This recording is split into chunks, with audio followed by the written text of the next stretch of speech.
Hello Idle Hero fans, thank you for tuning in today for my weekly update video. Sorry for the hiatus, it's good to be back though, so let's not miss a beat and get right to the update itself.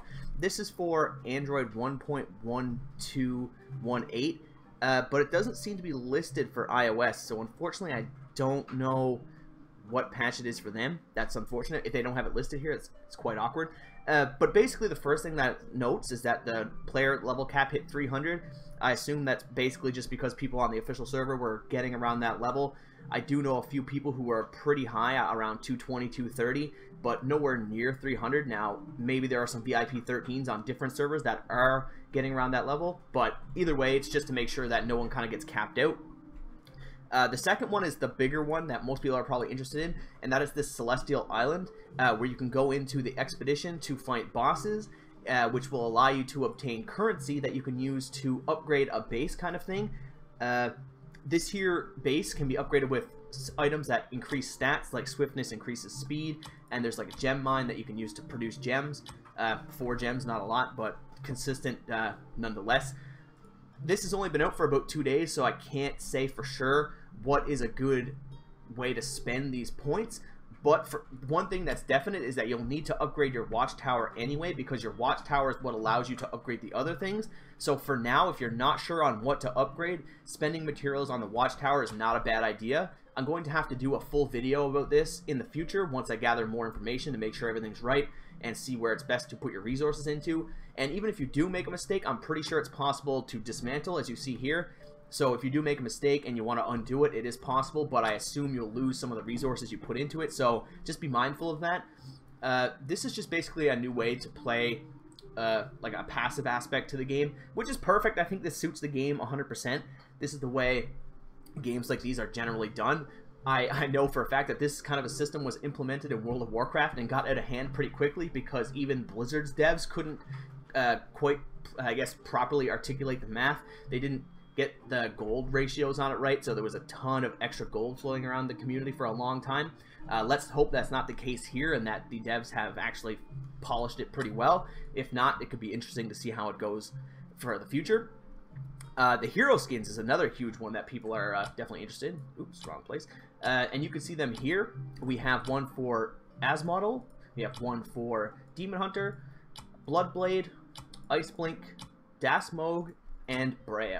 Now, all of these skins kind of make the heroes look like they're in different factions, except for maybe, I guess, the Bloodblade one, but even his kind of makes him look like a Fortress faction due to the blue coloring and stuff like that. I guess Dasmog's is kind of stylistically appropriate as well, but ones like Brea make, I guess, Arrival of the Demon is supposed to make him look like either a dark hero or an abyss hero, and same with like Asmodel, kind of going towards the darkness kind of side. Demon Hunter is not that different from her 10-star. It is pretty different, but it's not as drastic as the other one, so that's probably my least favorite. My current favorite one of them, I don't even know. It's probably Brea's, honestly. It does kind of make it look a little different from what it should, but I do like the design that they went with here. The purple and black style on him looks amazing. The only problem I have is that these annoyingly do actually add stats. As you can see here, 5 HP extra on top of Brea's already enormous HP. So I don't like that they did that, but that's... you do get these shards from completing bosses in the Celestial Island, so I guess it's not too much of a pay-to-win aspect, but it's weird that they did that. I think that it would have just been better if they just stuck with it as an aesthetic, as opposed to using it to actually gain stats, but I don't think it's too big of a deal either way. They added 5 new guild bosses into... Oops. Clicking all sorts of the wrong things today. They added new guild bosses into the raid, so you can get from 51 to 55. So that's awesome for guilds that have been capped out, and it's definitely necessary considering the extremely high cost of these new level of guild tech. If you're looking to complete these at all, you're going to have to do really well in these raids, because the only thing I would say is a little bit disappointing is that they didn't increase the actual rewards. 97.50 was the rewards from the previous ones as well, and that's a little unfortunate because we're probably going to need more than that going forward in order to complete the guild tech.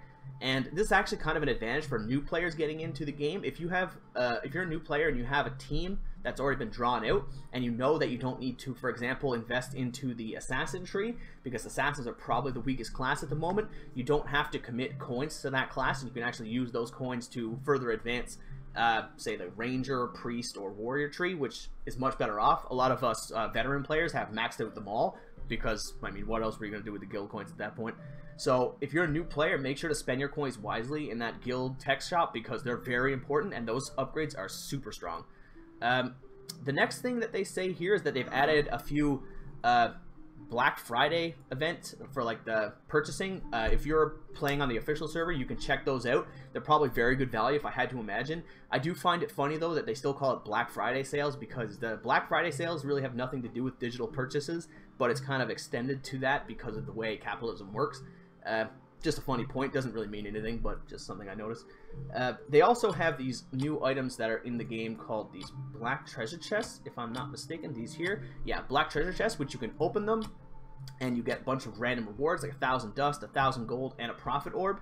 I don't think there's any particular reason to save them. I haven't seen, like, there's no event that really corresponds with saving them, so I'm pretty sure you're just meant to open them. If someone knows a little bit more about that than I do, please post in the comments below and I'll pin it to make sure everyone gets the word. But as I'm seeing, I think it's just basically free resources, which is awesome. And other than that, though, there's not really too much changes. The skin changes and the Celestial Island changes were the big ones. There's no listed balance changes on the Facebook page, so I don't know if they did any. If they did, they didn't list them again, which is awkward. These patch notes seem to be a little bit lesser than the past few weeks have been, so that kind of sucks. The events themselves that have been released are a fusion event, which is pretty much everybody's favorite. This is people end up keeping their teams from progressing until the fusion events come out, so that they can take advantage of the dust, because that's the biggest thing here, is that this dust is so valuable that getting like 50,000 from 10 6-star fusions is amazing. And the mysterious black box, I imagine you can pay for these. I have no idea if they're worth it. I'm going to be doing a few videos this week, and as I learn more about this stuff, I'll put my information forward and my opinion forward on whether or not these boxes are actually worth purchasing. I do not know right now. 500 for the first one seems okay, but then as you get downwards, you get like 8,000 for this. I guess, and it's the skin shards, so it's like, yeah, and there is, I didn't actually know you could check these out, so this is the first time I'm seeing this. This is definitely worth it, because you want to get these artifacts that are very strong, 15% reduced damage. The guild coins, again, very useful, as I just said, and if you want the Berea skin shard, then definitely buy this. 8,000 is out of my reach, unfortunately. You can get a free demon hunter and 20,000 shards or magic dust for 6,400. Again, that's a little on the nose. And you get some profit orbs and armor for these here gems, super chips and armor here. So those two are okay. It's really situational if you need this stuff. Like if you need a demon hunter, it's probably worth it to buy this, because there's just one available here for 6,400. But these are a lot of gems. This one is the best one, clearly, and 8,000. I think this is definitely worth 8,000. The guild coins are amazing. The skin is free stats if you have Berea, and it's very rare. And the orange artifact, 15% reduced damage, is amazing. Unfortunately, it's not an exclusive, so that you can't get extra stats on top of that, but that's still an amazing piece of gear. So if you have 8,000 gems, I probably would recommend buying this. Otherwise, I think it's very situational for the rest of them. But yeah, guys, sorry for the hiatus, and sorry for kind of being a little underinformed about those black boxes. I didn't know you could actually check them out until just then. So yeah, thank you guys very much for watching, and thanks for having patience with the channel, and have yourselves a great day.